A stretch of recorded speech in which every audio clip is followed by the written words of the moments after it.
Good day, good day. Topic of this video is focused leadership duties. This was a challenging video to create because this answer is different for each person, each position, each organization. So this is speaking to more about what I've helped to develop in the past. So for this video, there's a couple things we need to keep in mind and some groundwork we need to lay. First thing is that leaders oversee people, managers oversee stuff. So leaders oversee Barbara, managers oversee ketchup packets. For either, you can be responsible or accountable or both. So responsible means it's your job to complete the task.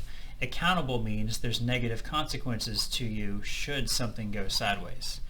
I'm a proponent for clear and concise job descriptions. That's how you know where the target is. Your job description that says something like run good labor is meaningless because the word good is completely subjective. Sidebar, I never wanted to be the guy who does air quotes, but whatever. A concise job description would say run labor at 19 plus or minus 0.5%. And that gives you a target range of 18.5% to 19.5%. Keep labor there and you're successful. Deviate from those boundaries and you've failed. Easy to define. Back to daily activities of a leader. You need to figure out how to be successful. What is your clear job description or clear goals for the shift that you're assuming? So again, the context of this is I'm talking to restaurant leadership, so leaders who work in a restaurant. So keep that in mind as you take this. Your mileage may vary a little bit, but I think examples are the best teachers. So say your role for the night and you're a team leader is to run 100 cars through the drive-thru each of the peak hours from 6 p.m. to 9 p.m. As a leader, you are accountable for drive-thru performance. Part of your duty is to take a few minutes before the 6 to 9 shift and look at the threats to a successful operation. These threats could be team leader calling out or a team member calling out, the weather, broken equipment, uncharged equipment, limits on production, hamburgers not being thawed in the back, whatever. Your role is to connect with each of these touch points, engage the level of readiness, and make corrections as necessary.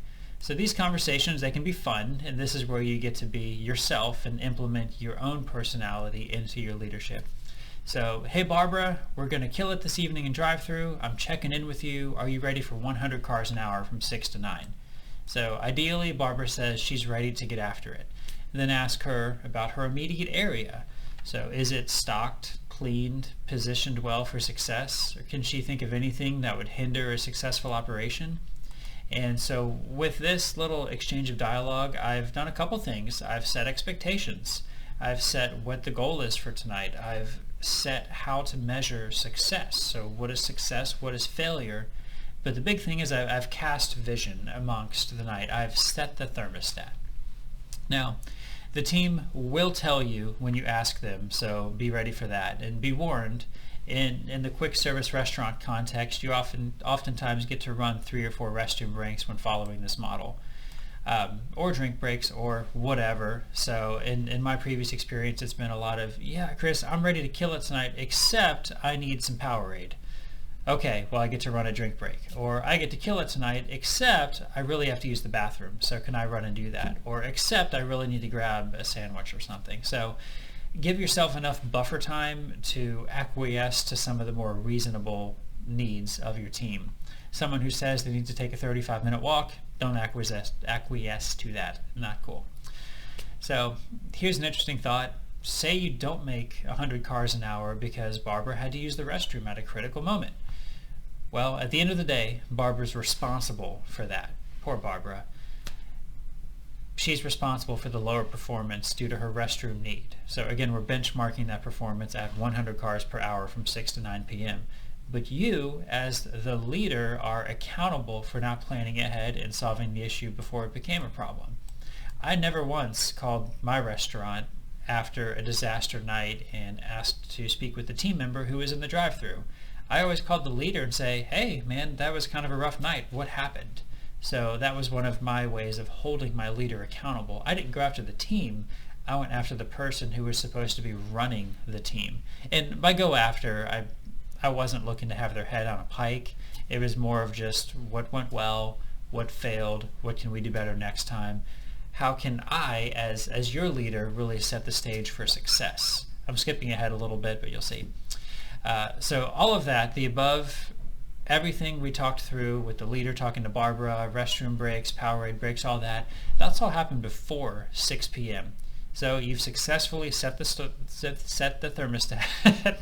I'm not editing this. You've successfully set the thermostat. The team knows what your vision is and they're going to help make it happen. You've communicated expectations, you've looked at potential threats to your operations and you've planned for them, and now it's time to roll. So 6 o'clock, game time.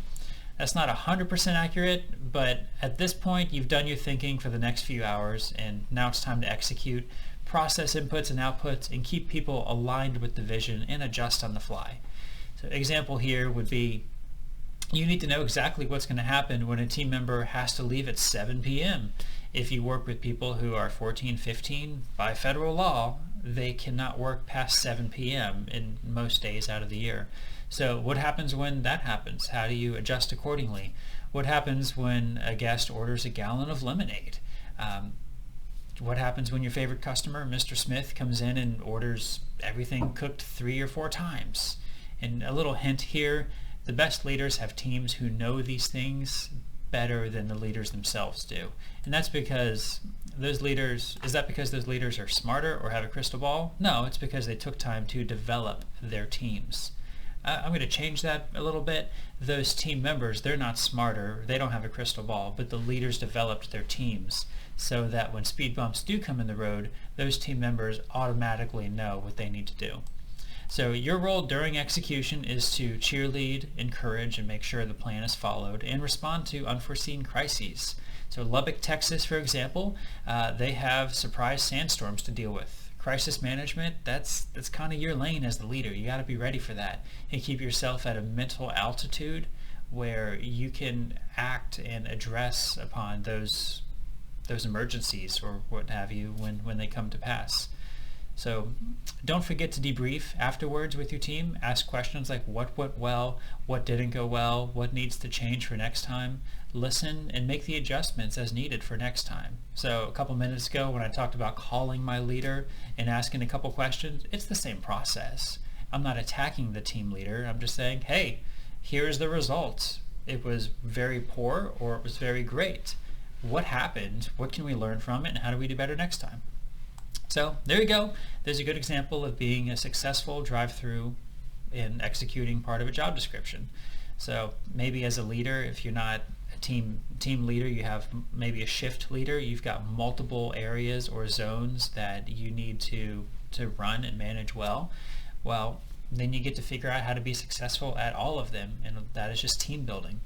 So the next video will most likely be about managing a product like ketchup or I don't know, some sort of barbecue sauce or whatever, and that's very different from leading people. So I hope you got something insightful from this. Hopefully my video wasn't too silly and I didn't fall on my face too many times, but you know what, when you don't sleep at night and you have a super long day, sometimes that happens. So I would love to hear some feedback in the comments section down below, and I'd appreciate it. Thanks.